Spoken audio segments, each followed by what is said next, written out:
وسلامًا لكم أينما كنتم، أهلًا بكم. النهارده هننقل بث من القناة الأهرامية. القناة الأهرامية بتقدّم برامج قوية جدًا، جدًا، وبتستضيف شخصيات مهمة وشخصيات فعّالة. النهارده مستضيفة الدكتور ريتشارد روجرز. طبعًا القناة الأهرامية ABN Arabic، يعني ده لو أنت حابب تبحث عنها على اليوتيوب. وهيتكلموا النهارده في موضوع الانتخابات وحاجات زي كده، لكن اللي يخصنا النهارده هيكون في أسئلة عن الحريات الدينية في مصر، وعن الأقباط تحديدًا. إدارة ترامب بتتعامل مع ملف الأقباط إزاي؟ بتتعامل مع الحرية الدينية في مصر إزاي؟ في أسئلة كتير وفي حاجات كتير. لقاء شيق جدًا، بانصح الكل بالمتابعة. وطبعًا هيكون الhost جينيفر مهار، والأخت جيديا، الأخت أفنان، الأخت ديفان.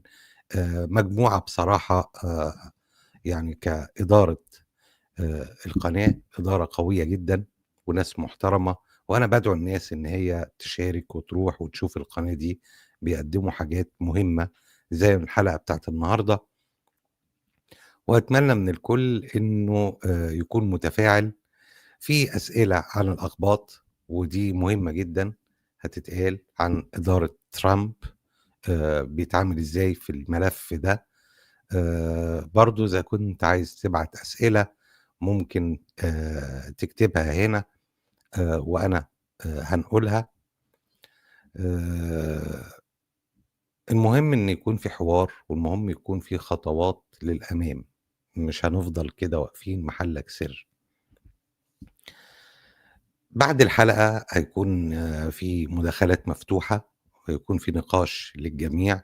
لو أنت عندك آآ رأي أو عندك حاجة ممكن تتصل وتكلمنا، وطبعًا الرقم زي ما حضرتك شايف أهو على الشاشة. ممكن تبعت رسالة، اكتب بس تم على الرقم ده وأنا هاتصل بحضرتك.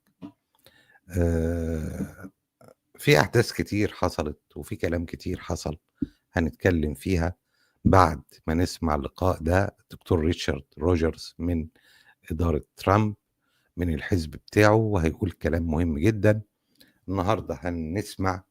وفي خطوات للأمام اتجاه الحريات الدينية في مصر، وبالذات تحديدا الأقباط، أو حتى أي أقليات تاني. ده مهم جدا إن يكون فيه حرية دينية. طبعًا أنت في غنى عن التعريف، ما دام بتسمعني فأكيد عارف كويس إن في مشاكل حقيقية لدى الأقباط في مصر. الصورة اللي بتُطرح أو الإدارة، أي إدارة مصرية سواء الحالية أو السابقة أو التي تسبقها، بيصدّروا فكرة نسيج واحد ووطن واحد. وعلى فكرة يعني الكلمة نسيج واحد في حد ذاتها دي بتبين لك إن في عناصر مشتركة ومتداخلة في نسيج واحد، بينما الأوطان لا تُدار هكذا. ما فيش حاجة اسمها عنصري الأمة ونسيج واحد، لكن في حاجة اسمها مواطنة.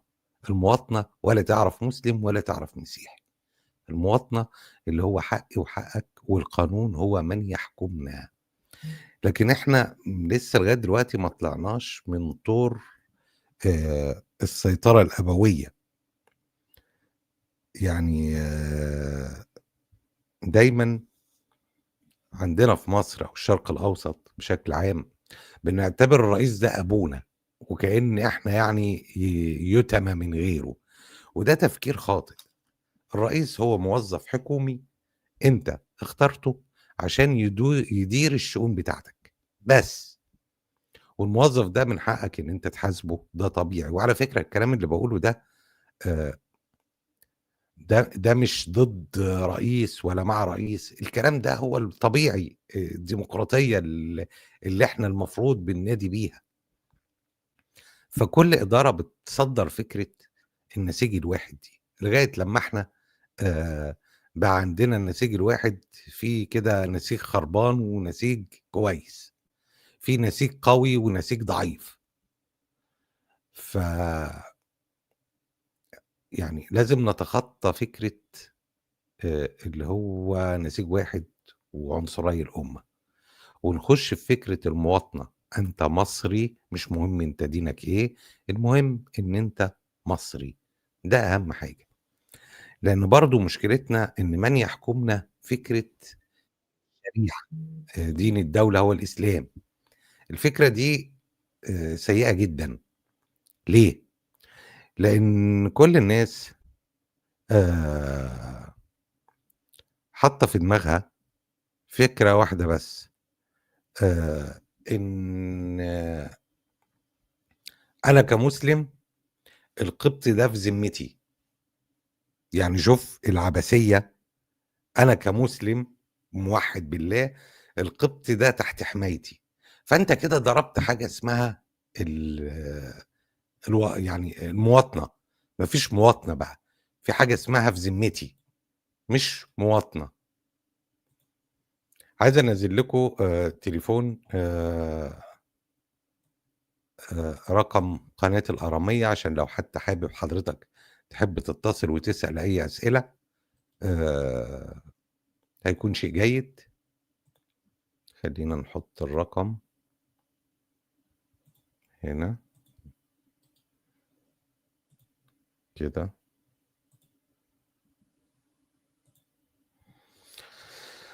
ده رقم القناة الأرامية للاتصال. يعني حضرتك ممكن تتصل في يعني تسأل، تطرح سؤالك في قناة الأرامية. فمن فضلك لو يعني عايز تسأل وموضوع مهم أو عايز تعمل مداخلة، فده هيكون شيء جيد. اعمل مداخلة وخش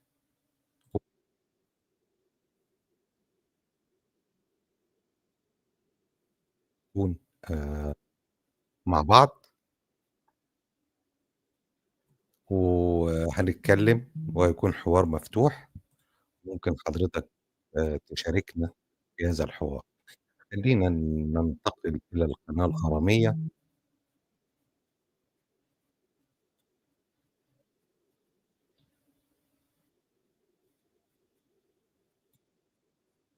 نعمل كده. بعتذر بس بحاول.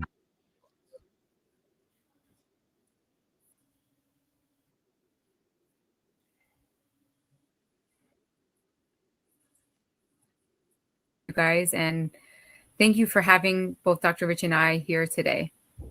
Thank you for having us. So I think we should just jump right into it. Last year we saw that we had such a huge election, and I feel like we're always on here talking about this is the big election, this is the big election. And literally in New Jersey, it is the big election because we, in our Constitution in New Jersey, give so much power to our governor, and that's who's up for election this year is the governor of New Jersey, as well as our assembly and plenty of local offices. So I wanted to just remind people that, first of all, the election is on November 4th, 2025, so in less than 3 weeks. Early voting is from October 25th to the 2nd of November, and there's nothing going on November 3rd, and then obviously Election Day is on November 4th. So what we're going to talk about today is the election, some policies under, some of the people running, and, the importance of our vote, the Christian vote, the faith vote, actually. So we want to get people involved. We hope that people understand that every single vote counts. We saw it last time. We see it especially in local elections. Some people win by just a handful of votes. So literally every single vote counts. Dr. Rich, you want to add to that some experiences that you've seen? I would love to start with some really, really good news. Okay, so here's some really good news. When we were heading into the 2024 elections, as far as national organizations go, all the big conservative organizations, none of them were spending any time in New Jersey because they thought it was an unwinnable state. They weren't going to spend money where they weren't going to win. Meanwhile, the Democrats were spending tons of money. Well, I am convinced beyond a shadow of a doubt that because of all the efforts of channels like this one, of efforts like the people on this program, all the stuff Jim was doing with the Coptics. I am convinced that because of everything that you folks did leading up to 2024 election, it's the reason that the state of New Jersey finished only 5 points behind, which was almost historic. Because you brought it to 5 points, and I know it was the faith vote. I know it was. Jennifer tells me about the social media all over Egypt the day after the election, how they had, for people that had voted for the first time and everything else. But this state right here is now in play. So all those major national organizations, they're in your state. They've been in your state for several months. They're all coming to your state right now. You're receiving help from places that you've never received help for, all because of all the hard work of this television network and other networks like it. And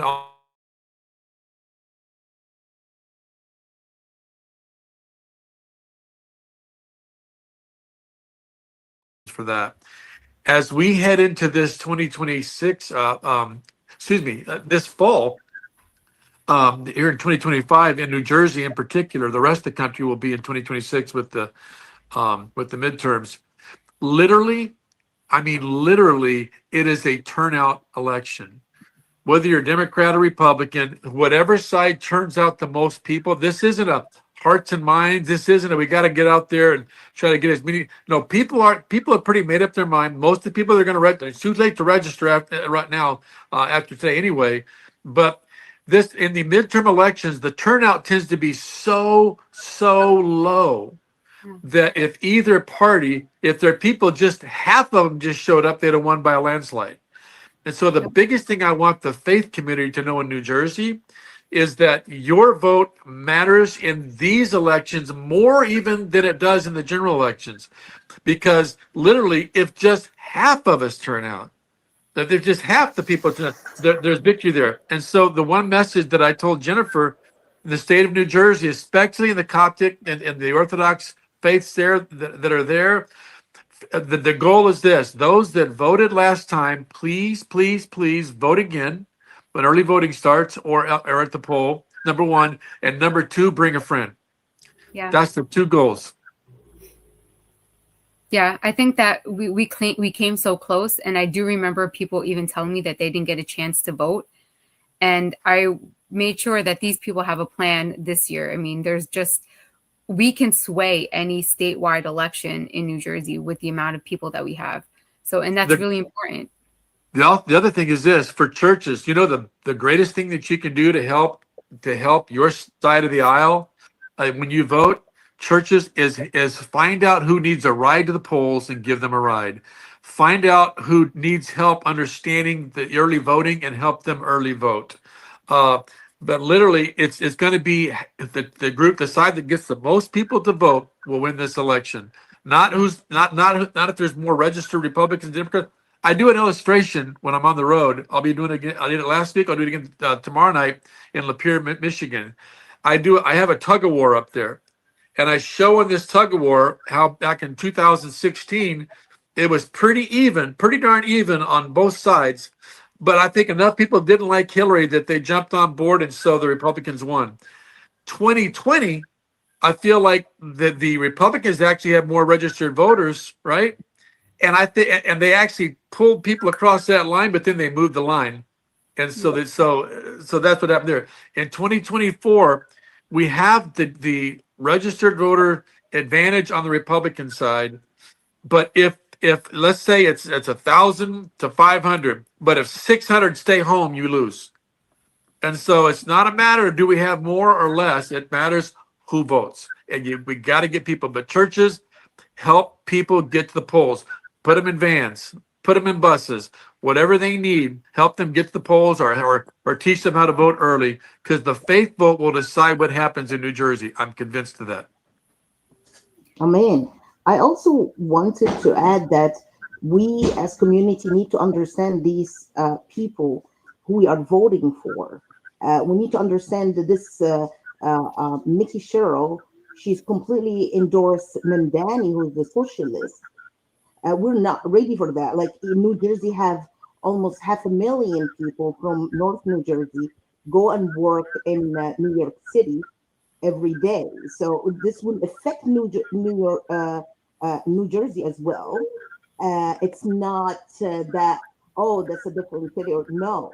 The woman literally endorsed a man of socialism, which means who knows what she would do in New Jersey. Also, she's very vague. Like, we couldn't understand really her policies. She would not. She refused to say that she will reduce the tax on houses and income and all this stuff. She refused to say anything. She refused. It's like vague. The same old Democrat who will never admit their policy or never say anything, and anything they say never happened. Unlike Jack Ciderali, you will find him clear about reducing tax, clear about freedom, about the parents' freedom of education of their children, all this stuff that we need, and boys and girls bathroom, and boys and girls sports, all stuff that actually touches us and touches our faith day, and it touches our children.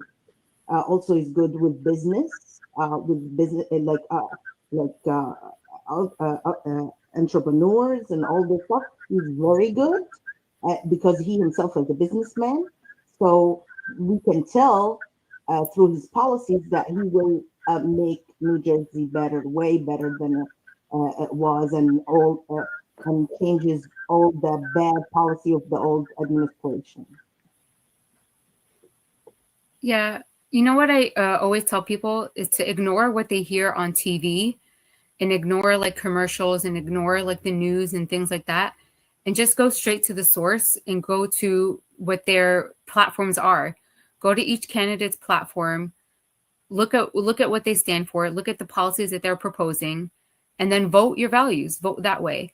Because if you constantly listen to the radio, the news, and the commercials that both sides are proposed, like, out there advertising, it just becomes like a lot of noise, and you don't know who's lying and who's this and who's that.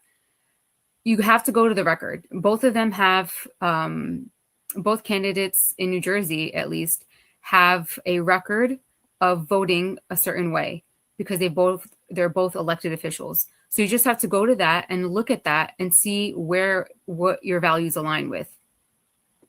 And Jennifer, because she had nothing to say, like the same Democrats, how they act, she had nothing to do other than defamation of Jack by lies with no proof. That's why Jack starts to sue her, because I think Jack took action against her, took legal action against her for the last comment she made in the debate.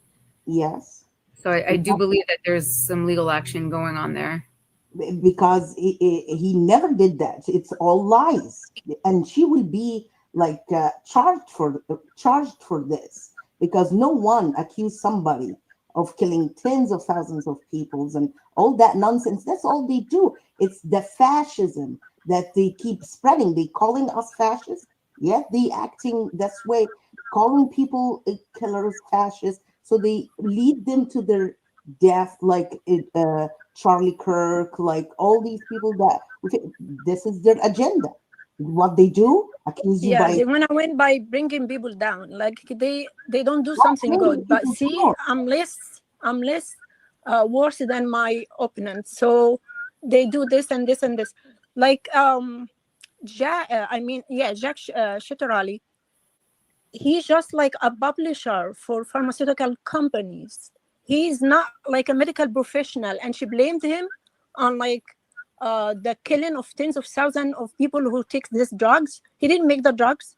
He's not like the doctor that prescribed the drugs. They just wanna like attack their the opposition just to win by doing this, by defaming other people. It reminds me also with Kamala Harris, when she didn't have any plan She didn't have any plan to improve anything, but she was just relying on attacking Trump.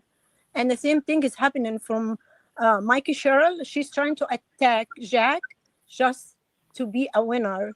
And she has another scandal, and she was blaming him for something that she already got like money for it. She got like 25 million from pharmaceutical companies. Oh, Yeah, and she attacked Jack just to like take it out of her shoulder and put it on Jack. It reminds me of something somewhere else, but I'm not gonna go into Islam now.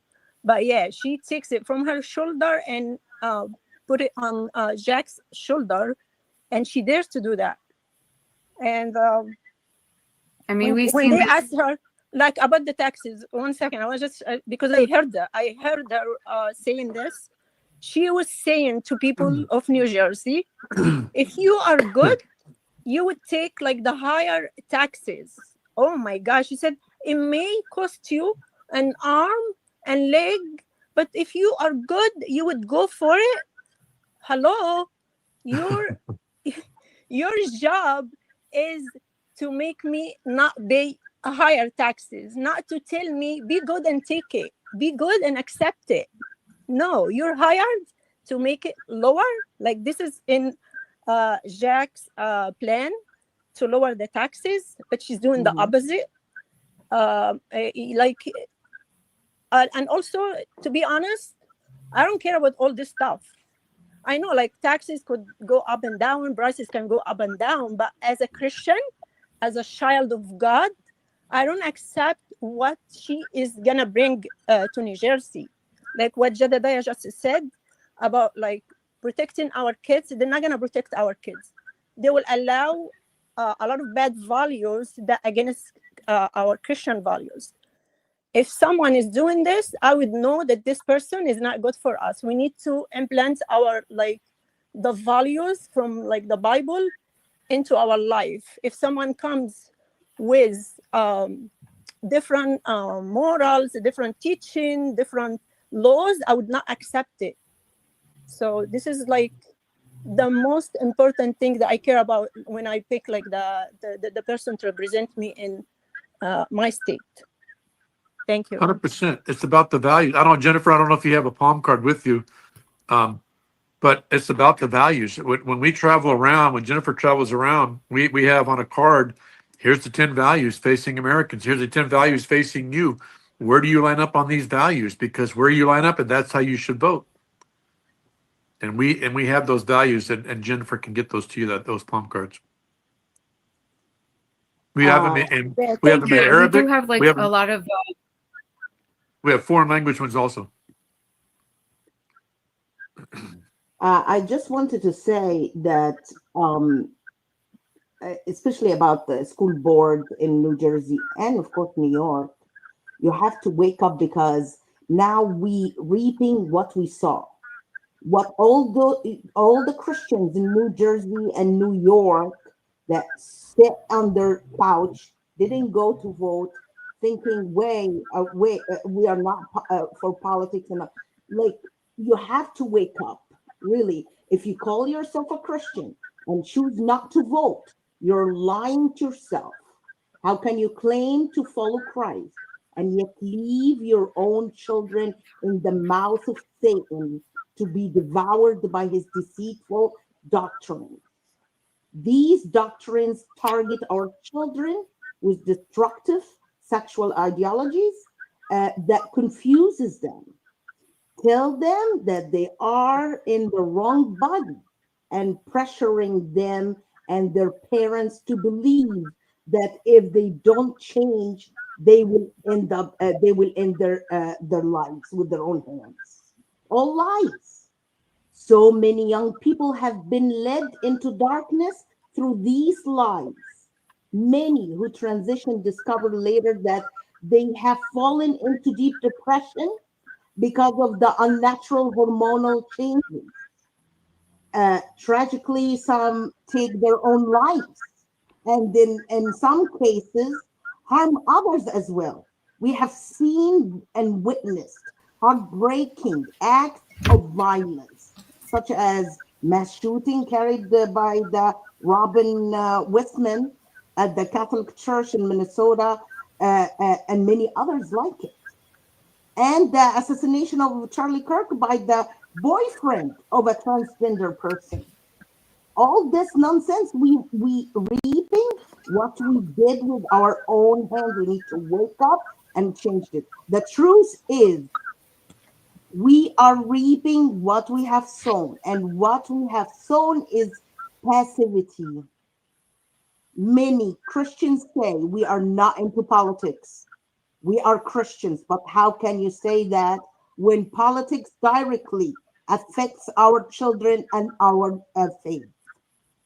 That's exactly what the evil one wants you to believe through his lies, so that you stand by helplessly, watching as he devours your children, while you feel there is nothing you can do to stop him.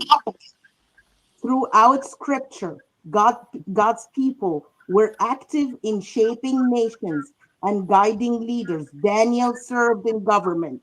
Mordecai and Esther influenced a king to save their people. Joshua and Moses led God's people with courage and conviction. Joseph ruled Egypt with wisdom and righteousness. Even John the Baptist boldly told political leaders what was right in the eyes of God. And let us not forget how heaven itself once spoke to Emperor Constantine of the with the word, "In this sign we will conquer. You will conquer."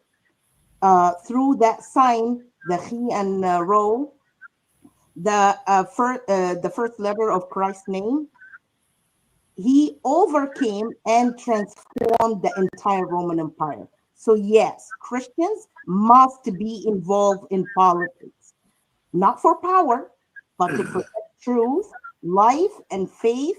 When we stay silent, evil fills the silence. It is time for Christians to stand, speak, and act as children of light. And vote. Dr. Rich, yeah, Dr. Rich, can you just elaborate on that? Like, some people don't want to get involved in politics as Christians. I know you talk to a lot of groups about this. Can you elaborate more on that? Like, why is it important as Christians? Yeah, basically, people of faith, especially when they go to church, the surveys show this, the studies show this. They don't want their pastors talking about politics. And by politics, they mean parties, politicians, and personalities. They don't want to hear about Donald Trump from the pulpit. They don't want to hear about these kinds of things. However, what the studies also show, those same people that don't want to necessarily talk about politics in that way, they do want a pastor and a faith leader that talks about the issues they're dealing with on an everyday basis. The people in the pew, they do care about if there's boys and their girls or daughters' restrooms. They care if there's men and women's sports. They care about life, the life of the unborn. They care about religious liberty. They care about the economics. They care about taxes. They care about the border. They care about crime. And when you have these conversations with people, and whenever the faith leaders have the courage to actually talk about the values on the ballot, you don't have to say, "I'm a Republican" or "I'm a Democrat, vote Republican, vote Democrat." You say, "Here are the issues. These are the values. Our values, Christian values, are literally on the ballot." And like, for you not to take a stand, for you not to even vote, that's unconscionable. Whenever you're in a place now, a lot of folks are from foreign countries that are there in New Jersey. They have the right to actually have a voice because we're a democratic society and a republic. And so for them not to even exercise that, but when they just think about politics, they're able to just not, I don't have to worry about it. But whenever they understand, and this is our job in the media, this is the faith leaders' jobs, it's our jobs, and we're talking to our friends to show them, I'm not here to try to sell you on a person or a personality or a party. I'm here to say, these values, these are kitchen table values that are going to affect your family, your kids, and your kids' kids. However you feel on this, vote that way, because the sides have never been further apart. It's not like, well, maybe there is no middle ground on abortion. There's no middle ground on just how many boys in a girl's restroom, how many men in women's sport. There's no middle ground. And so people know where they stand, and the way that they have a voice is through voting. And so I can't emphasize it enough. That's why I went to Jennifer. I said, Jennifer, we have to get back on that television program there in New Jersey, or the podcast. And she said, okay, I'll get us back. I've been asking her for a couple of months. I said, hey, we got to get back on there, because we have to encourage the people of New Jersey to know you came so close to your state being one, and now you have lots of help. You lost narrowly before, and the inches that are needed for your side for that to happen are all around you, but only if people will get out and vote their values. Yeah, I just wanted to say that, it's to go back to, I think either to Divine Love, or I'm not sure who said this, but some opponents are starting to panic now, and that's why they're starting to, make up stories. So that's why I want us to focus. And even like when you're about to vote, a lot of people already voted by mail, but we got to pray before we vote. And I think that's really important. Like I literally will, do the sign of the cross, and I'll just go in there and I'll be like, this is a decision. This is my decision. And God gave me this decision. God gave me a mind. He gave me a mind to, do the research and not just follow blindly what people are telling me to do. But it's my decision, and I'm going to be judged on that decision. And we will be judged by these decisions. Now, I did want to start going into the issues, because I know a few people already mentioned some of the issues. Dr. Rich mentioned, the sanctity of life, which is such an important issue, especially in New Jersey, where, we're competing with California on having the most abhorrent laws on abortion. Here we have something called the Reproductive Freedom Act in New Jersey, and it was passed a couple of years ago. And it literally, you can kill a baby up to 9 months. And I can't even imagine this is happening in our state with so many people of faith here. Like we have hundreds of thousands of churches in New Jersey. Why is this happening? Why is this allowed? So this is something that, we can, push back a little bit. Both candidates have proposed their policies on what they believe the sanctity of life is. And one has a very, it has closer to the current Reproductive Freedom Act, and one is steered a little bit further away. But our job is to look up these policies that each candidate has proposed and say, how can I, vote for this? And how can I say that, oh, this is aligning with my values? I mean, even not only about the baby in the womb issue, but even like with ageism, we have this thing where we're now seeing that some legislators are proposing that we, end the life of, I think it's called assisted suicide. It's euthanasia, yeah. Yeah, euthanasia. And I think that this it's both sides of the aisle. It's sanctity of life, period. It's not only about, a baby or this. It's about all humans, all of our people. And we shouldn't just let them die, or and literally we're choosing this because we're choosing the people who are making these laws. So we're saying it's okay. Exactly. It's like that's what socialist is all about. They don't care about the value of life. Like if it wasn't for President Trump, they would be killing babies up to 9 months. But now we have up to the first semester or whatever, which is, we shouldn't have that either. Like we as Christian, we believe life starts with conception, so we shouldn't have that unless the mother life in danger. We can adopt all those kids. We have 2 million of parents waiting on adoption list, while there is 1 million child die every year in this country. This is evil, pure evil. It's a fight. It's a war between good and evil. We as Christians need to stand for those who are helpless or have no voice. Those children, nobody to defend them. We as Christians here to defend those people. And if you sit on your couch and don't go down and vote against these people, even if the guy you don't like him, you should vote against these people. This blood on your hand, literally. To me, this blood on your hand. Don't say you're Christian. You're not. You're not. Yeah, I want to say something also to Christians who are sitting home on their couch and not doing anything and expecting that everything will go well and we're going to keep our Christian values. No, if you do not go for it, it's not going to happen. The devil is going to like take advantage of it while you're not taking advantage of it.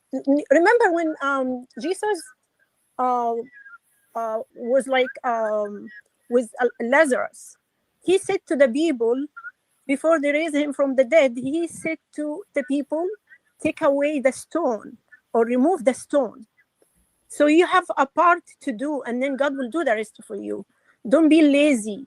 Don't be the stone. If you are the stone, then you have no rights. Stones have no right. You have to do something to say, I don't agree with you because you are against my Christian values. I need to pick someone who protect my kids, not like to let them change their identity while they're kids. Like they have no right to vote, but they have the right to pick their identity against God. This is against God, against the Bible. So I'm not going to agree with these people. People who go with abortion, and this is like even in Deuteronomy, I think 18 or 28, God said even if someone like did it by accident to kill the baby for a pregnant woman, like the woman is still pregnant, but you kill the baby inside her womb, then it's going to be life for life. They consider it life, even he's not out yet, but he is life, and you're killing. By allowing abortion, you are killing a human being, and this is also against God. So like when you go to vote, look at the person, the candidate, and see if this is gonna be like the person that I want to like live with his values, or this is like a person that is gonna be against my values, like my Christian values, and this I have to go away from this person. Like I want to also talk about New York mayor, what's his name, Mamdani. Mamdani. Yeah, Mamdani. Yes, this social candidate is a disaster. It's really, really disaster. First of all, he's not supportive of like Christian or Jewish. This is like first to say. And he is supporting of terrorists. He has a song like maybe 8 years ago in 2017, he was singing for the Intifada. Like he is with terrorists. And also the policy he wanna like apply for New York is a disaster. Everything free, like bus free, train free. This is like this thing like Venezuela in 1913.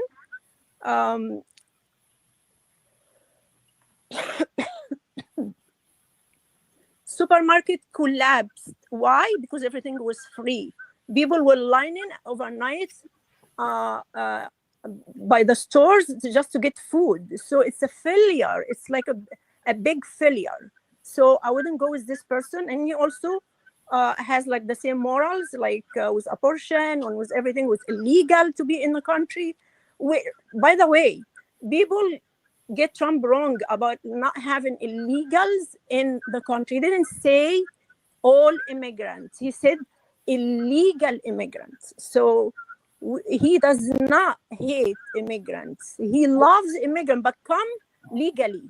You are welcomed here, but when you are legally presented in a country, because if you go to like the illegal ways, they send us. We have the right to pick who comes into our country. I came here. I'm immigrant myself. We like most of us, except like Dr. Richard, are immigrant, but we came the right way. I know like Jennifer, like her family are immigrants. So we all came like the right way. We came legally. We came through visas. We went like through like long system. And so America has the right also to pick who comes to their country and to go through their procedure. Not like to let the other countries like send us. I have. Can you hear her, guys? Cannot hear. I think we lost. I Oh. think we lost her. I want to say that Mamdani is like records shows a pattern of extreme and impractical policies that would weaken New York City's economy and public safety. But Andrew Cuomo, actually, with his long record of executive experience, has demonstrated the ability of to manage complex challenges and deliver results, actually. New York needs strong, steady leadership, not divisive ideology. And Como proven track record makes him a far more capable choice for city's future. So we actually, yes, Como is not Republican like us, but I think he's the best choice. What do you guys think? Like, I don't know. But to me, I think he's the best choice. I know the other Republican guy. I don't know him. I never know what he can do. So that's what I think, but I don't know what you guys would think. Also, like Mamdani's like ideas often create division and confusion rather than peace and progress. Like as Divine told us, like he stand for Hamas. He refused to say Hamas was wrong or anything like that, and he called it resistance. Like what? What a resistance? Resistance against what? And you had nobody occupy your Gaza. Gaza was free. Why are you resisting against? So it's all lies. So I think that like one of the biggest reasons, I know a lot of people like who are really young that work in the city and live in the city in New York. And one of the things that they're, that attracts them about Mamdani is that they think that he's going to get them out of a financial disaster. But already we see that his proposals are going to cost the city and taxpayers almost $330 million in just 1 year. So it's not, I think that people really need to understand, if you're going to make something free, you have to understand where that money is going to come from. And if you're going to make things, like if you're going to make a bus fares free, then you're going to pay in safety because that's where all the criminals are going to hang out. So there's I think like a lack of understanding, and that's why we had to be a knowledgeable voter. You can't just go in blindly and vote by color. You have to go in with knowledge of who is on the ballot and the issues that are on the ballot.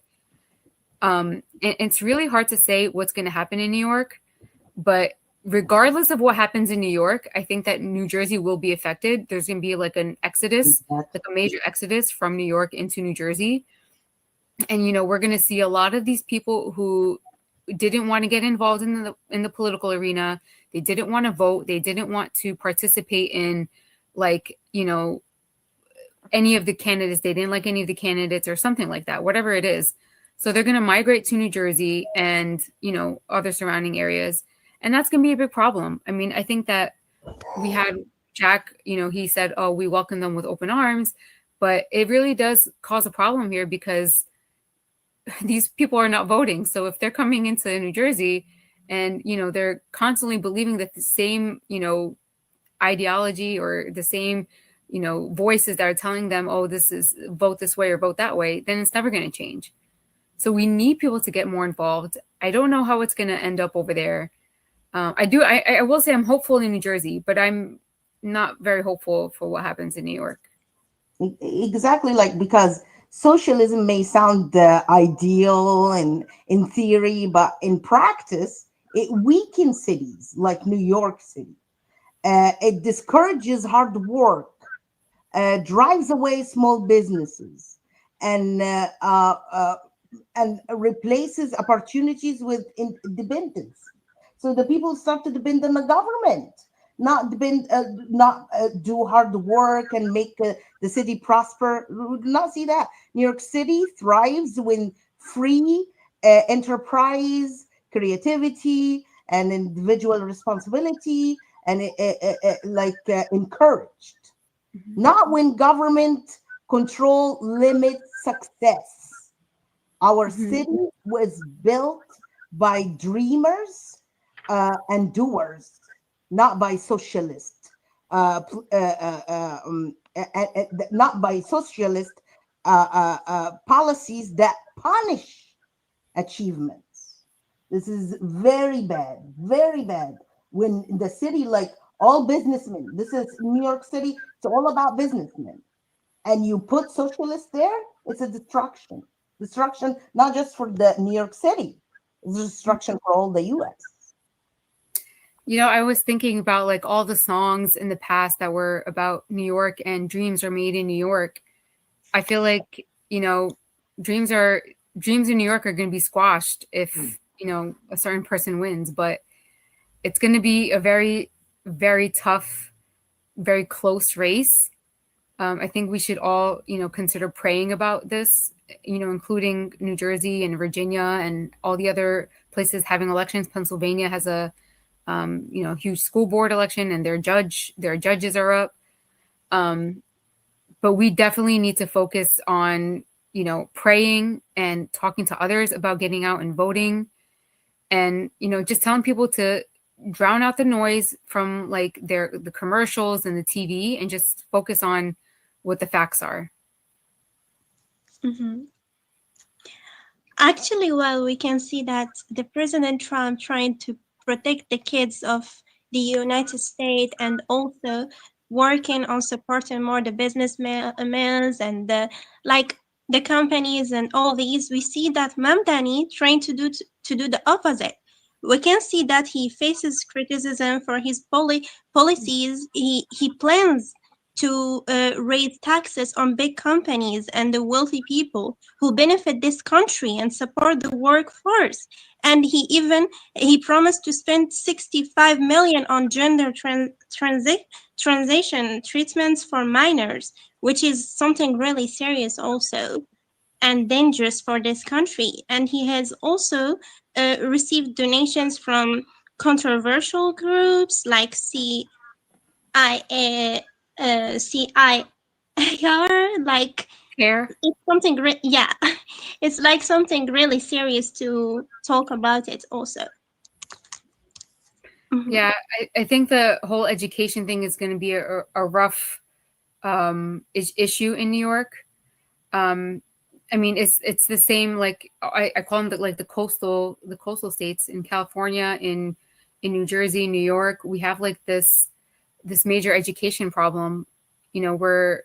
We're battling a lot of these organizations that are flooding our legislators and our governors with money, and they're the ones who decide how our education system will go.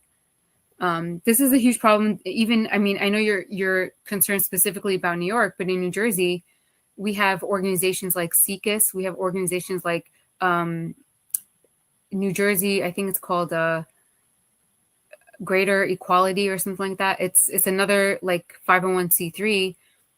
And we have even the New Jersey State Board Association is flooding our governor and legislators with money. The NJEA, the teachers union, they give all kinds of, like millions of dollars to our governor so they can promote comprehensive sex education or promote a different ideology, DEI or SEL.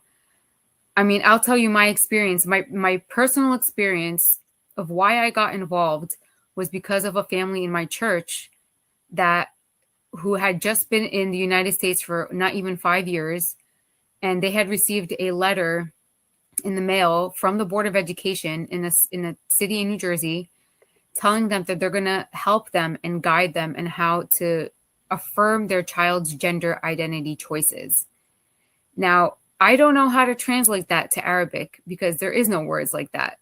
How do you translate gender affirming to a parent who doesn't even know what that means, who's only been in the country for 5 years? And the only reason they got this letter in the mail was because their child, a 5-year-old boy, picked out a pink sticker with ballerina slippers on it. That it was just like something this big, like a sticker this big. And the Board of Education sent them a letter in the mail helping to help. It was like a guidance letter. It was like saying that this is what we're going to do to help you, like with your child's gender affirming care. Or your child will kill himself. Well, they don't say that. They don't use those words.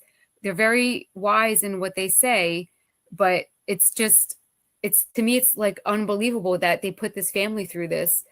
And, it took 2 years for them to resolve it.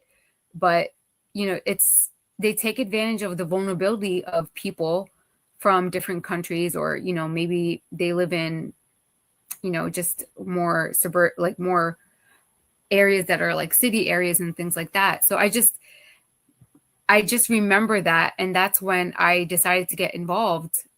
But that's only one, circumstance or one scenario. I'm sure there's hundreds of scenarios like this where they're taking advantage of people who don't know what to do, who didn't have a church, who don't have a church to turn to and help them and maybe get them a lawyer like we did. But it's just, I can imagine maybe there's a family out there who said, okay, so yeah, let's do this. I don't know what this is, but let's go for it. Gender affirming. This sounds very nice. It sounds like they're trying to help us. And then they go through the process, and then they, their kids are later put on puberty blockers, and then later, cutting off healthy body parts. So it's very, very traumatic to, for a family, especially that's coming from Egypt and like small villages in Egypt. They have no idea what this stuff means. And they're coming here for a better life, the American dream.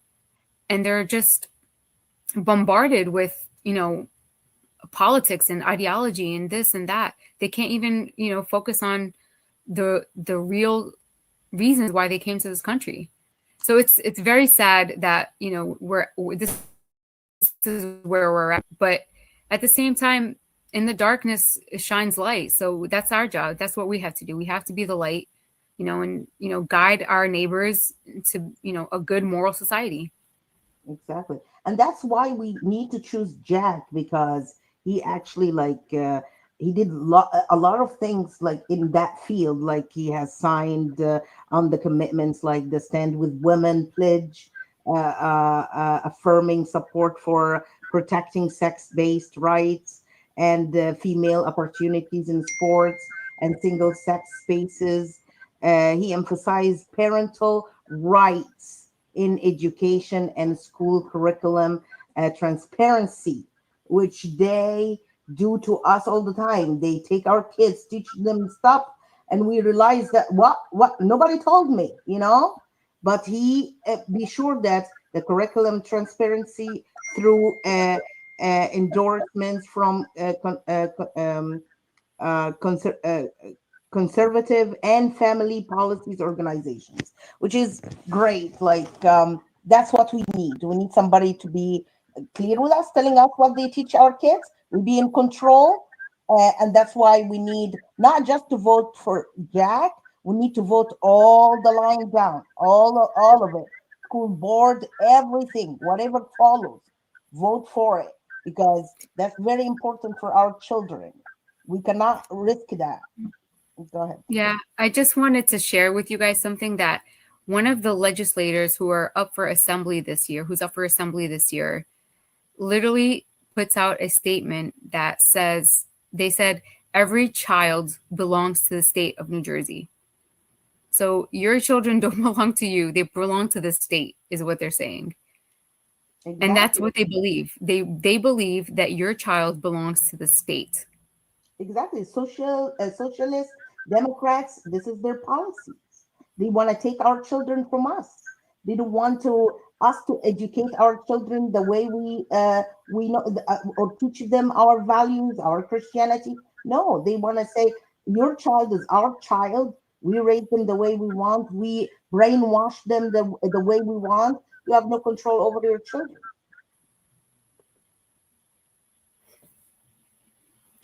Yeah, you're absolutely right. The issue of like parental rights is, just coming through my head again. That's going to be something that's on the ballot as well. Our parents are fighting in New Jersey just to be able to take their kids out of certain classes and, certain teachings. So they need to know that it's a matter of who you vote for. And that's why you're having these issues. So if a parent doesn't like what's happening in a school, they don't have the right to take their child out of that class. Even our religious exemptions are at stake here in New Jersey. So we just have to be very careful with issues of parental rights, even medical exemptions and things like that. It's at risk right now in New Jersey. Exactly. And like lately we found like the UK saying, oh, if you believe in Western civilization or whatever, like our civilization, you are racist or you're white supremacist or what, fascist, whatever. That's what's coming if we continue to vote, letting Democrats win. That's what will happen. That's why all the cities that under control of Democrats, the rise for anti-Semitism and all this stuff happening all the time. And the rule: Jews first, then Christians. This is how it works. So, like, we find like somebody like Mamdani, it's a symbolic of that. They will continue to go after us as Christians and Jews, and of course, always the Jews first. So once you see anti-Semitism, know you're next. That's the rule. That's your next. And anti-Semitism has no place in our country or in New York, anywhere. Let's see what happened in Washington D.C. It's like it's 300%, or what they call it, three times what it was, and more now, I guess. The last time I checked. Let me tell you something. Sorry to Mhm. interrupt you, but yeah, before you leave this point, they said like the owner of the biggest food stores, like a big chain in New York, he said if Mamdani won the election, he would close all his stores. Like people go attack the stores and they steal stuff already. So imagine if Mamdani made it free for them. This person are not gonna make any money. These people are not gonna be able to live in this state, and it's gonna be a big mess. As we said before, it failed before. Like, I don't understand it. If you tried something and you have like a plan and this plan failed, would you repeat it? That's not smart. Exactly. So yeah, go ahead. Go ahead, doctor. No, I agree. 100%. Oh, okay. 100%. The Mandami vote is, it's not so much about what people are for as it is what people are against. And so it is the people that actually absolutely hate Donald Trump on the right. They're trying to run as far left as they can. That's the derangement syndrome. That's hatred. It's fueled by hate. It's not fueled by history. It's not fueled by logic. It's not fueled by common sense. And it's also, there's no real competition. I mean, Como carries a lot of baggage. I mean, there are literally hundreds and hundreds and hundreds of seniors that died because of decisions he made whenever he was in that position of power as governor. I mean, horrible decisions, and it's documented. He is still under lawsuits for sexual harassment and those kinds of things for the women that worked for him. And so there's all kind of baggage there. The third candidate, nobody really knows. But when you combine Kumo's vote with the other candidate's vote, it's almost equal to the Mandami vote. And so bottom line, one of those two has to drop out, or there's not even going to be a realistic chance of beating the front runner. On the other hand, I honestly think Donald Trump is completely okay if Mandami wins. He will show the world another what failure looks like when you become a socialist part of a state or a state or whatever else. And so I think we have to pray for the people of New York. The people of New York are not, I mean, they're smart, they're savvy. They don't want their police defunded. They don't want free to stand in line to get their food. They don't want Israel to become second class. Did we lose him, or my connection is bad? Maybe the connection, his connection is not here. Oh, okay. I also want to add something that also the rise of anti-Semitism was one of the reasons they choose Memdani in New York specifically, like for some reason, which is that's this generation is so evil, and we as Christians, we are more, and we and the Jews are more in number, but the like the being passive, that's what make these kind of people go on the surface and be able to win.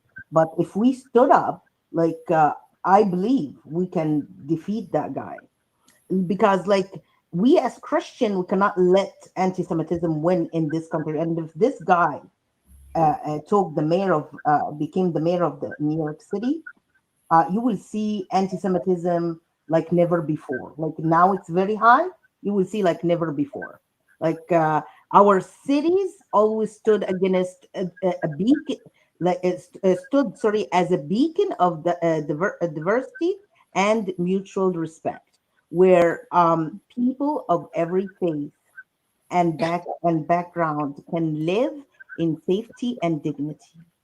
That is why it's deeply concerning when public figure appears to tolerate or excuse rhetoric that fuels division or targets the Jewish community. We must hold all leaders to the highest moral standard. New York deserves leadership that defend our Jewish neighbors, confront hate in every form, and restores unity to our city.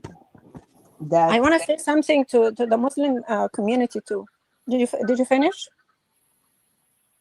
Yes, go ahead. Yeah, for Muslims, because I saw like a clip, a Muslim guy was talking to Muslim, that's Mamdani is a Muslim. So the only qualification that he has, that he is a Muslim. Oh, hello, you live in this country and this country is not Muslim, and you leave Muslim countries to come live in these countries because they're not Muslim, and you're happy with it. You love it. They give you health care free. They give you shelter free. They give you education for your kids free. Everything here for people who are not able to afford it, it's free for you. You don't have this in Muslim countries. So when you came here, you picked here because it's not governed by Muslim. And is it the only thing about him is Muslim, but he's gonna like destroy the country. He will let like the illegal to come, and they have a lot of criminals, they have a lot of terrorists. So you don't care about this. You don't care about like the life you're gonna live, the safety of your kids, like the economy, the good economy that you can enjoy, just for him being Muslim, and he could destroy you. And because he is Muslim, you're gonna go with him. Congratulations on that. And the sexual education in their schools. What kind of Muslim will let a child go under a kind of ideology, wicked ideology? It's better also for Muslim. The Christian value is good for Muslim too. You don't need bisexual to be in your community and to be normalized. You don't want your kids to choose their identity or change whatever God gives them in the first place when they were born. Or you don't need like to do abortion and kill little babies and make it easy for them to commit adultery or do bad things, and they know that they will like get rid of the baby. So you don't need that as a Muslim. If you are a good person, if you have like morality, good morality, you're not gonna go with like all these things. And for us as Christian of Egypt, as Coptic of Egypt, we suffer a lot from this kind of teaching, the hate, like the Sharia law. One day, if you're gonna go with this person, maybe one day you're gonna go with another for the same reason, just for being Muslim, and then they can like apply the Sharia law, the law that you already escaped your country, you left your country, and you came to the other country that doesn't apply it because you wanna get like a good living, a safety for your family.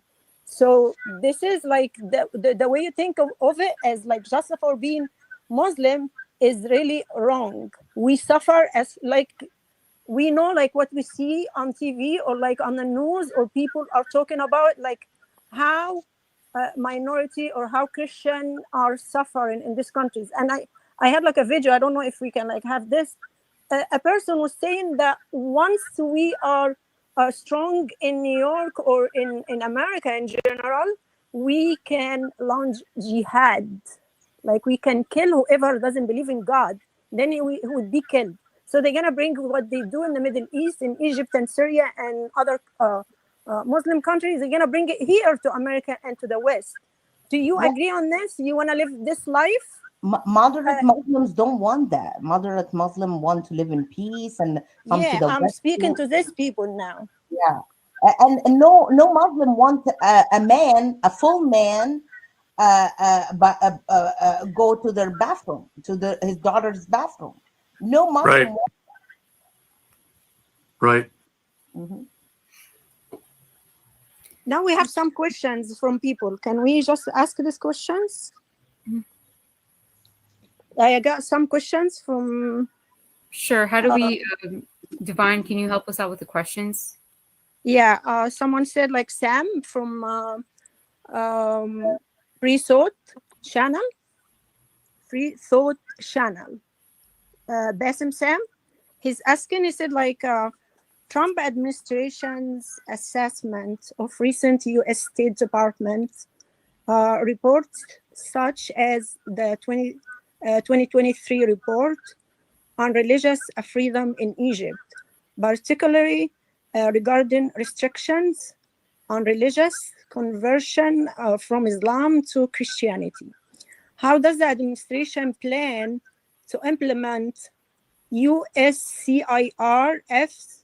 2023 and 2025 recommendations, such as placing Egypt on a special watch list due to arbitrary arrest of converts and harassment of Christian communities?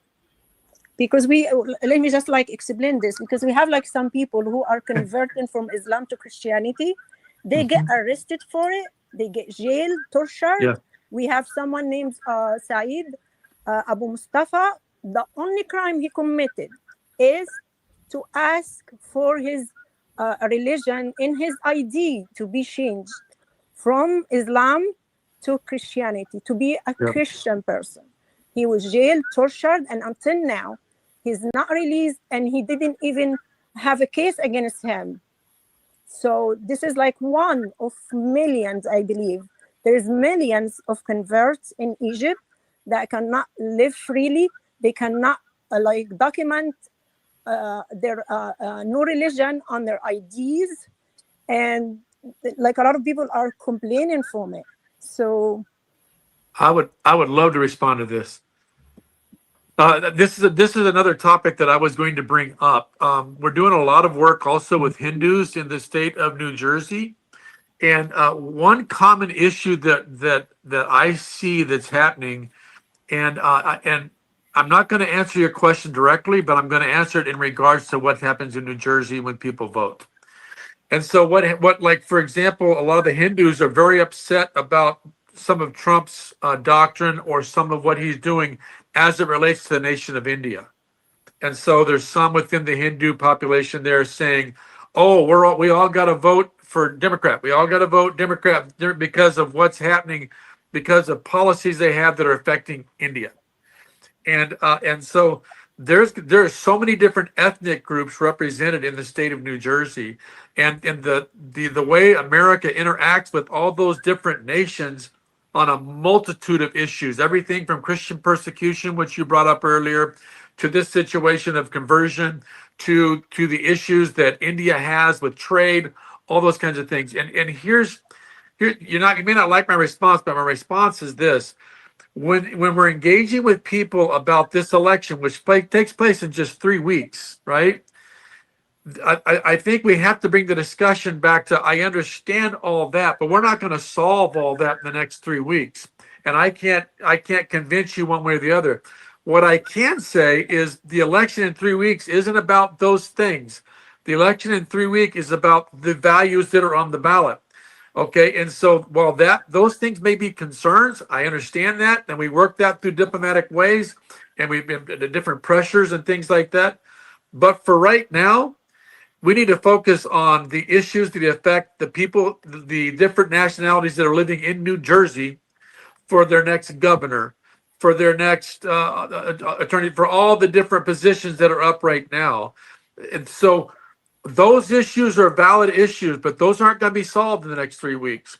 What is going to be decided in the next 3 weeks is who your next governor is. What is going to be decided is all those issues we talked about. You're talking about transgender. You're talking about men and girls sports, boys and girls bathrooms. All the value issues that are critical to all those people of faith from all those nations are on the ballot in New Jersey right now. And that needs to be the focus. We can debate American U.S. policy in all the nations of the Middle East, and we can have that conversation for hours, but we're not going to change the mind of a president in the conversations we're having in New Jersey over the next 3 weeks. What we can do is we can ensure that New Jersey does not go based on what you believe, should either going to go further left or further to the right. That's the decision, and that's what the impact we can have right now. Hope that makes sense. Yes, Yeah, it does. So yeah, thank you. That's why I said like we have to make the good choice for us to proceed with our case to whoever like gonna be in power or in office. Right. But we have to redirect those conversations back to, I understand that, but what matters right now is I have no impact on that, but I do have an impact just by being on this program. I do have an impact just by literally employing Jennifer and sending her to the state of New Jersey. But all of you have your impact through your spheres of influence on what's happening right now, which is this next 3 weeks is going to make a major decision for the direction of the state of New Jersey for you, your kids, and your grandkids. That's what matters right now. Yes, thank you. Do we have another question?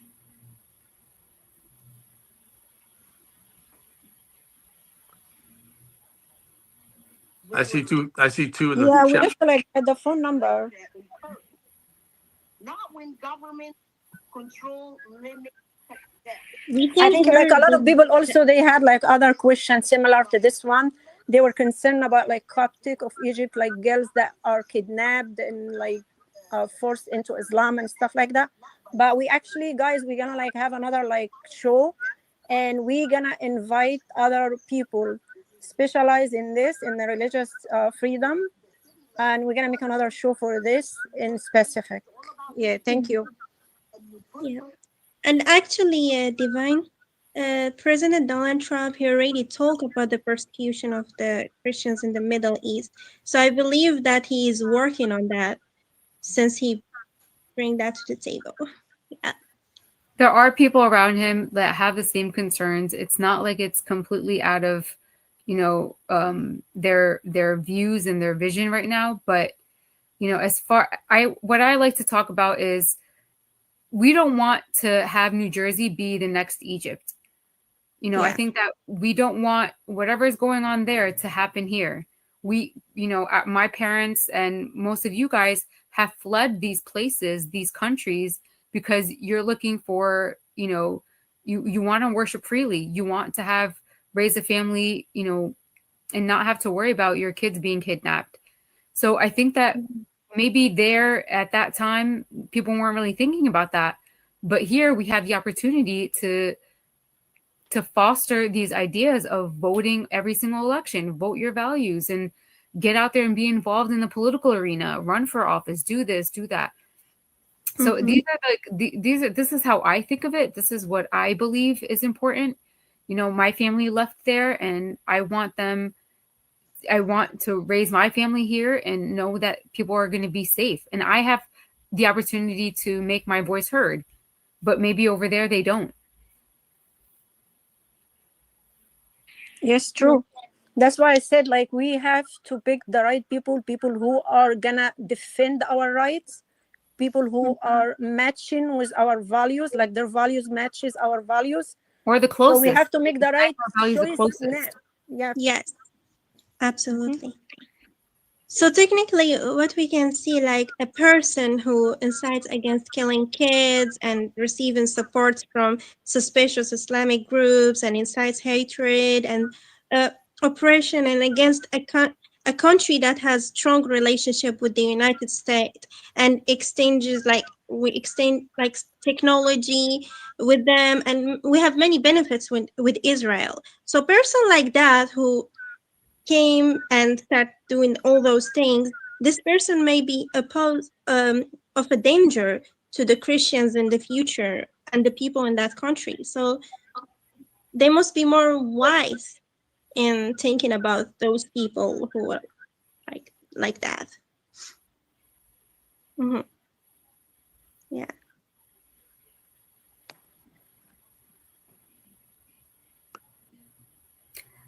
I do know like everybody has these concerns about like people in other countries, especially Christians who are the minority. But, you know, we have the opportunity to bring back like what our founding fathers in America wanted. And I think that that's really important. We have the opportunity to change things around. And I already see it happening. I see it with our youth. They're paying more attention to what's going on, and they don't like it, which is great because they're the future, right? And I appreciate like these types of, you know, channels that express what's really going on out there, because there's just so much noise and there's just so many ideas, and everybody is saying something and you don't know what to believe. So we have to be wise. We have to ask for discernment and pray that God, he opens our hearts and minds to do the work, to actually get out there and do the work. It's our job to do the work. God has given us a voice. He's given us the ability to do things. We actually have to take the action and do it. Yeah, and as we see, like when President Trump said stuff, and he like delivered what he said he's gonna do. He said like he's gonna make peace in the Middle East, and he did, and we appreciate that very much. And we show the world, like the child of God, when he says something, he does what he said he's gonna do. Unlike the enemy that lies and lies and lies, thinking by lying a lot he will believe himself and people will believe him. But this is not true. We saw and expose the devil in the other people that try to like make Trump to damage like his image in front of people.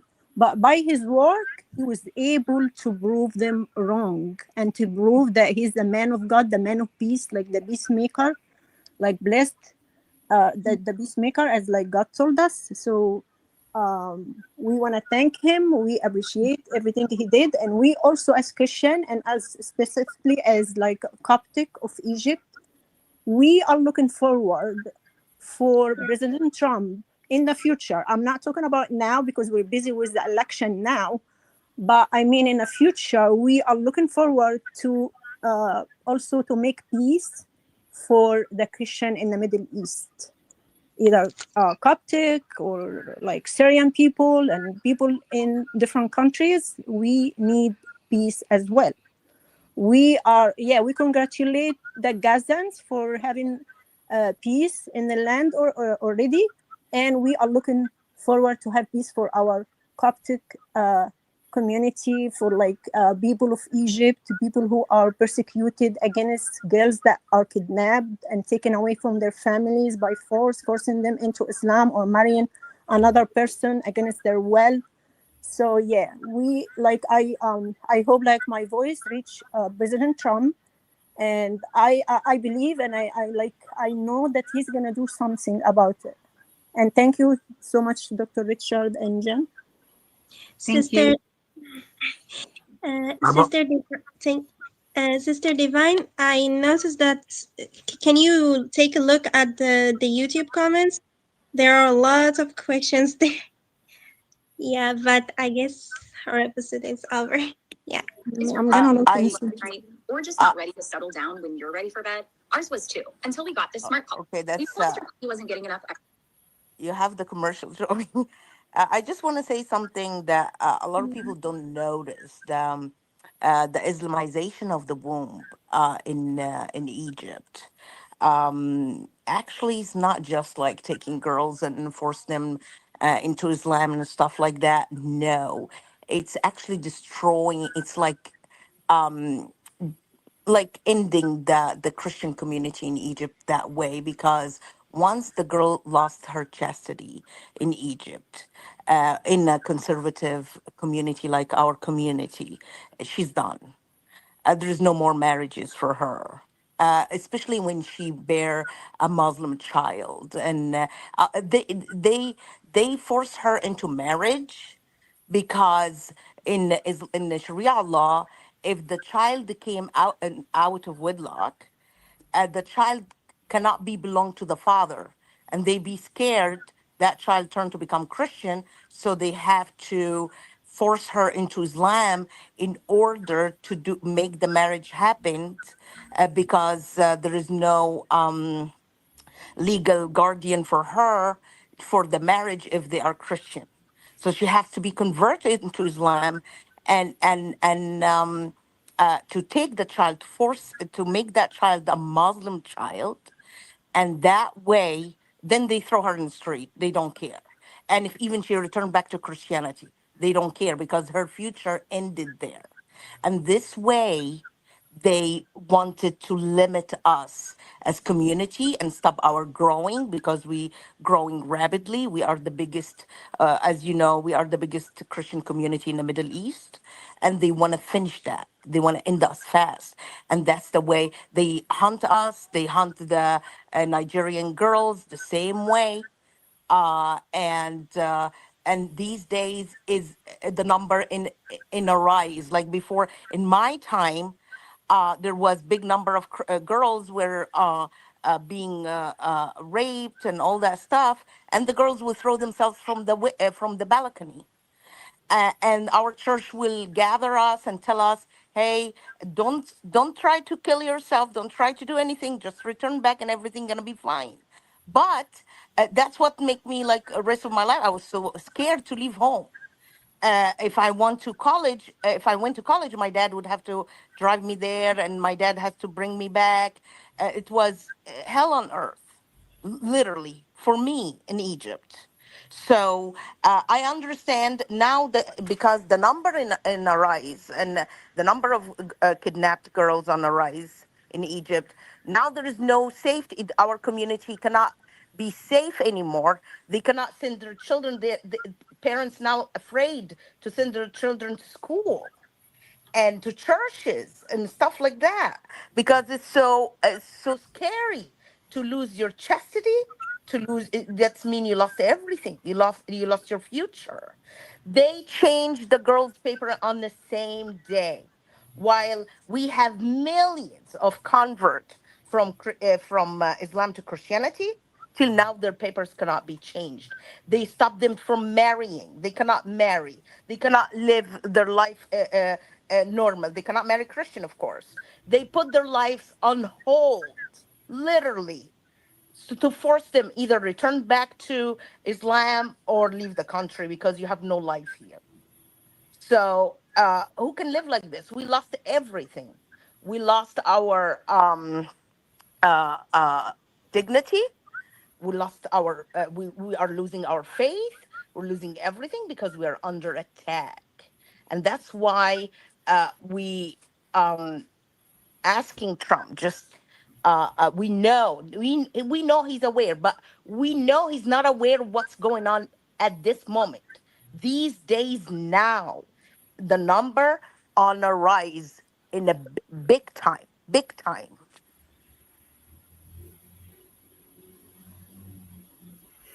Absolutely. Yeah, you're right.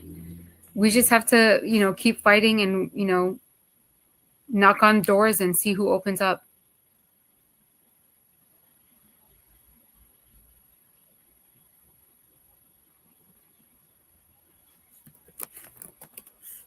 Did Divine, I think Divine is not here. No. We have, what is that? So Yeah. مساء الخير عليكم. أنا عارف إني طولت عليكم، في ناس كتير مش عارفة اللغة اللي يعني ما بتتكلمش إنجليش كتير. معانا اللي هيترجم. مساء الخير ديفان هانم، من فضلك افتح المايك. مساء الخير يا باسم. معلش يا جماعة، انتم ممكن تكونوا مش فاهمين اللي احنا بنقوله. احنا هنعمل لكم حلقة بالعربي، وممكن نبقى نقول لكم ايه اللي تم. هو اصلا دكتور ريتشارد قال احنا دلوقتي الفترة بتاعتنا صغيرة، وال الانتخابات. سنقفل التليفون التاني. اتفضل. يعني احنا بكرة عندنا حلقة هنعملها بالعربي. لو سام ممكن تسجلها لنا، هتكون بالعربي عن اللي بيحصل في مصر. بنقول لترامب انت يعني عملت سلام في غزة، وانت تشكر عليه طبعا، ومبروك لأهل غزة. احنا كمان محتاجين ان احنا يكون في سلام عندنا في مصر للأقباط اللي في مصر والأقليات بشكل عام، لأن حتى الملحدين واللادينيين بيعانوا في مصر ومش بيتعاملوا بالمثل. وكمان هنستضيف حد من لجان الحريات الدينية، وهنقول لكم على اليوم. هنقول لباسم وهنحدد يوم ونجيب لكم حد لغاية عندكم يتكلم معاكم على اللي بيحصل. الناس دي بتتكلم في الكونجرس، بيتكلموا بيقولوا بالظبط ايه اللي بيحصل. وانا عندي تسجيل لحد، بس هو بالانجلش برضو مش هتعرفوه، اتكلم كلام جامد جدا عن اللي بيحصل للمسيحيين في الميدل ايست. الإدارة بتاعة ترامب مليانة ناس كويسة جدا، وناس بتدور على الحق. يعني ما بيفرقش معاه مسلم ولا مسيحي، أي حد محتاج مساعدة، أي حد محتاج يعني إن يكون في سلام عنده، هم بيمشوا مع السلام، لأن دول ولاد السلام. إحنا إلهنا إله السلام. فمن مصلحة المسيحي والمسلم والملحد واللا ملحد واللا ديني إن يكون في تعاليم السيد المسيح اللي تكون في البلد اللي إحنا عايشين فيها، لأن إحنا شفنا بعينينا التعاليم المتحيزة والغير عادلة والعنصرية اللي موجودة لما بنطبق التعاليم الإسلامية. فأنا دلوقتي عايزة أطالب إن يعني الحرية للناس، وخصوصا سعيد أبو مصطفى وغيره. سعيد أبو مصطفى بيمثل ملايين، ده اللي احنا قلناه للدكتور ريتشارد. احنا جبنا سيرة سعيد أبو مصطفى، وجبنا سيرة البنات اللي بيخطفوهم وبياخدوهم غصب عنهم، والأم اللي راحت طب اسمحي لي معلش تتكلم ديفان عشان هانم، بنتها عشان خدوها في هي كمان. أسئلة مهمة جدا. يعني مثلا هل إدارة ترامب تعرف إن المسيحيين في الشرق الأوسط أو أقباط مصر مضطهدين؟ اعتقد ان هي بتعرف اللي بيروح ليها، بس لان طبعا هو بيتكلم مع السيسي، وبيقول ان السيسي بيقول ان البلد بتاعته تمام. فانا مش عارفه بقى هل السيسي عايش في بلد تانية ومش عارف اللي بيحصل للاقباط، ولا ده مجرد كلام بس اللي هو بيتقال يعني عشان الدبلوماسيه بس يعني. لكن طبعا احنا كل حاجه هتتكشف، وهنجيب ناس ويتكلموا مع الأقباط، ولازم نعمل حاجة جماعية، ما تبقاش مثلا في أمريكا بس، عايزين من كل مكان، وما يبقاش في سلطان للجنة اللي هي بتتحرى دي، ما يكونش في سلطان للدول العربية عليها، لأن أصلا إحنا الخصم بتاعنا هو الحكومات دلوقتي، لأن الحكومات ظالمة. نكون صراحة كده مع بعض، الحكومات هي اللي ظالمة دلوقتي. احنا مش بنتعامل مع ارهابيين ومجموعه كده على الجنب، لا، احنا بنتعامل مع حكومه بتاخد صف الارهابي ضدنا، ضد المسيحيين. فاحنا عايزين الحكومه تنظف يعني احنا مش هقول الحكومه كلها، اكيد في ناس نظيفه، واكيد في ناس كويسه ايديها لسه ما تلوثتش بالرشاوي وما تلوثتش بالشر وبالظلم، واكيد هيقفوا معانا. في مسلمين محترمين زي ما في طبعا مسيحيين بيبيعوا برضك زيهم. فطبعا لكن المسيحيين طبعا مش يعني مش كتير، ممكن يتعدوا على الصوابع. وبعد كده بيدخلوا يقول لك انا بقيت مسلم، لانه مش فارق معاه اصلا المسيحيه، فيقول لك مسلم، يقول لك ملحد، يعمل اي حاجه، المهم ان هو يقبض.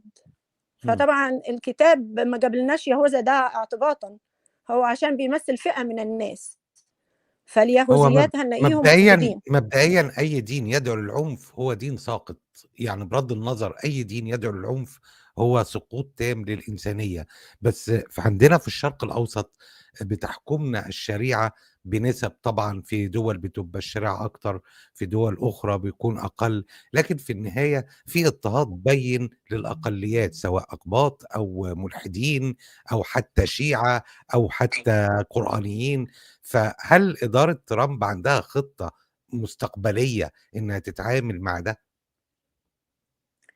انا حاليا انا ما اعرفش بالظبط هيكون في ايه، لكن اللي انا اعرفه ان احنا هنحاول نعرف منهم، لان احنا هنتكلم مع الناس المختصه بالمواضيع دي، وهنحاول نوصل لحل ان هو يكون في عدل للاقباط. وبعدين انا عندي فكره برضو ان احنا يعني هما بيرفضوا يحطوا الاسم في البطاقه ويخلوا الشخص يحول ويغير اسمه في البطاقه. ما احنا ممكن دي ما تفرقش معانا، ونجيب الناس منظمة خارجية تعمل إحصائية لعدد الناس، وكل واحد يبقى مثلا موقع يدخل عليه الشخص، ما فيش أي حد تاني يقدر يشوفه غير المنظمة دي، وتبقى منظمة غير خاضعة برضو للدول اللي هي بتعمل الإحصائية فيها، مم. وتبقى يعني محايدة جدا، وكل واحد يدخل ويقول الديانة بتاعته إيه، ونعمل الإحصائية ونوصل للعدد اللي موجود. هنلاقي طبعا إن مش الأغلبية إسلامية ولا حاجة، هو يا فندم تقريبا، الدولة بتوهم يعني نفسها إن هي الأغلبية إسلامية. تقريبا يا فندم أنت مش متابعة حكاية الإحصائيات دي. تعداد المسيحيين في مصر 30 مليون، تعداد اللادينيين في مصر 15 مليون، تعداد المتنصرين في مصر يعني حكاية 10 مليون. اللي عنده إحصائيات رسمية غير كده يطلعها. بالظبط فاحنا كده. احنا بنشوف ان مع ديفان هانم، لو حضرتك متابعه، مصر دخلت في الاونه الاخيره اكتر من 20 مليون لاجئ مسلم سني. ده لان مصر شعرت بالحرج ان اعداد المسلمين في مصر مش زي الاول اغلبيه، لا، قاربت على النصف ويمكن اقل، لان بتعوض. نسبة الإلحاد عالية جدا، المتنصرين نسبة عالية جدا، فما كانش قدامها غير إن هي زي كده تستورد أو تجيب محترفين مسلمين سنة عشان تعوض العدد ده.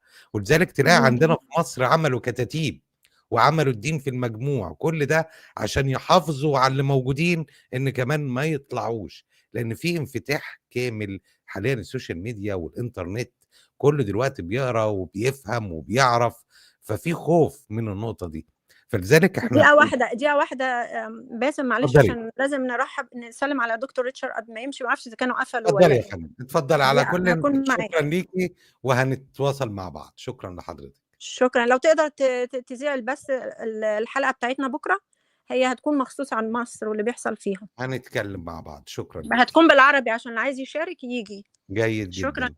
شكرا عشان لحضرتك. احنا قناة الأرامية انا كتبت لكم اللينك بتاعها، ABN سات او قناة الأرامية بالعربي، واحنا هنكون مع سام بعد كده. تمام يا فندم، شرفتي، وشكرا شكرا لحضرتك ليك. وشكرا لمجهودك وكل قناة الأرامية. شكرا ليكي. شكرا ليك يا باسم. شكرا. سلام.